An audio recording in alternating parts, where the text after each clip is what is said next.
This is the story of Bullionaire, a Western Australian trained and raced thoroughbred racehorse. Now 15 years of age, Bullionaire is better known in the equestrian world as Park Europe Illicit Liaison, or Ben.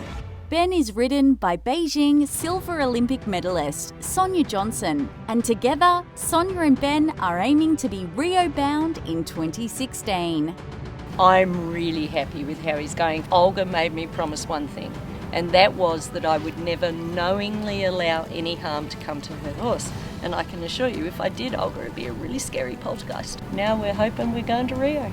To be internationally competitive, they have to be able to do a good test now. I'm getting old enough to appreciate dressage, and I'm starting to enjoy it. And so, it is a real challenge. Well, one thing about our Benny pony is he does stand out. He's got a little bit of bling on him, and he's flashy and he's cute, and when you watch him jumping is a joy for him. And the number of photos and videos and things of him that went up on Facebook after Adelaide is just amazing. He's still a wonderful ambassador for what you can do with these wonderful thoroughbreds off the track. He really is my mate. These wonderful creatures can make every person here a better person. Set your goals, go. Don't dream, set goals, go. Mum still gallops Ben up the mountain. She's 75 this year. She does his fitness work. Without hard work and dedication, you are definitely going to make it. I think application is far more important than ability. Ability is a dime a dozen, and that ain't actually going to get you there. If you've got some, that's going to help. But if you haven't got the ability to just go the hard yards and suck it up when it gets tough, you're in deep trouble. I have never bought a made horse. I have made every horse I had. From 18 until, 40, all my good horses were off the track thoroughbreds. They have a greater self-preservation instinct. You can breed a dressage horse, you can breed a show jumping horse, and eventer is an act of God. If they're still sound when they come off the track, they're probably going to stay sound. They have a base level of fitness when you start with them. Like, you get something that hasn't come off the track, trying to get it fit is a nightmare. Whereas your off the track jobbies, they've been exposed to that sort of stuff.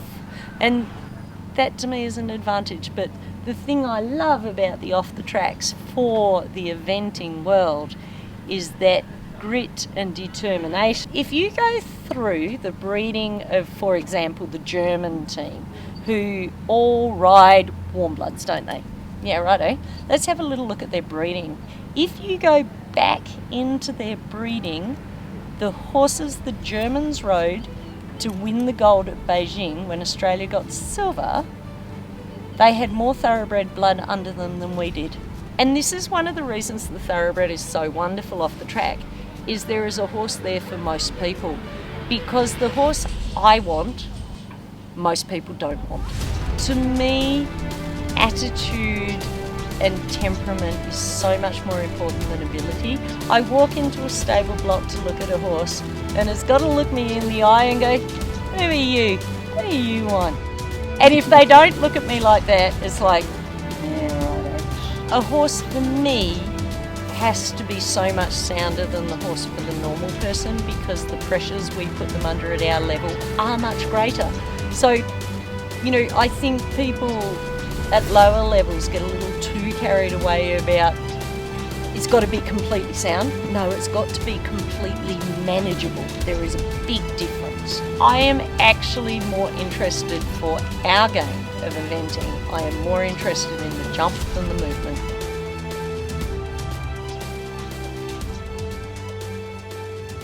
You probably don't want to go 4-star on it. Some people do, but not everyone. So it doesn't matter if it can't gallop around a 4-star track, because that's not your goal in life. So they've got to really consider what their goal in life is, and then it only has to be fit for that job.